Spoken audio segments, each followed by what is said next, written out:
Hello বন্ধুরা, সবাই কেমন আছো? আশা করছি সবাই ভালো আছো। আজকে শেয়ার করছি আর মাছের রেসিপি।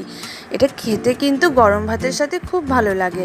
প্রথমে আমি মাছগুলোকে ভেজে উঠিয়ে নিয়েছিলাম। এবার মিক্সিতে দিয়েছিলাম পেঁয়াজ, আদা, শুকনো লঙ্কা আর জিরে। শুকনো লঙ্কা জিরেকে কিছুক্ষণের জন্য আমি গরম জলে ভিজিয়ে রেখেছিলাম, দিয়ে একটা পেস্ট করে নিয়েছি। এবার এখানে আলুগুলোকে ফ্রাই করে উঠিয়ে নিয়েছি। তেলের মধ্যে দিয়ে দিয়েছিলাম জিরে, তেজপাতা, গোটা গরম মশলা, লঙ্কা।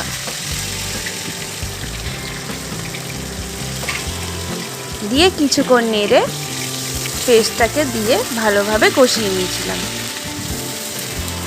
তারপরে অ্যাড করলাম হলুদ গুঁড়ো আর নুন। মশলাটা কষে গেছে, এবার অ্যাড করলাম ফ্রাই করে রাখা আলু,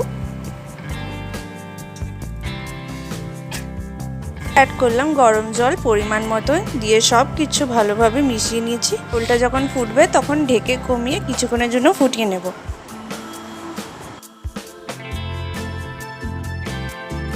অ্যাড করছি ভেজে রাখা আর মাছ অ্যাড করে সব কিছু ভালোভাবে মিশিয়ে আবার কিছুক্ষণের জন্য ঢেকে ফুটিয়ে নেব।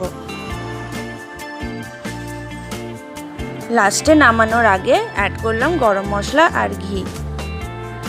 তৈরি হয়ে গেল আর মাছের রসা রেসিপি।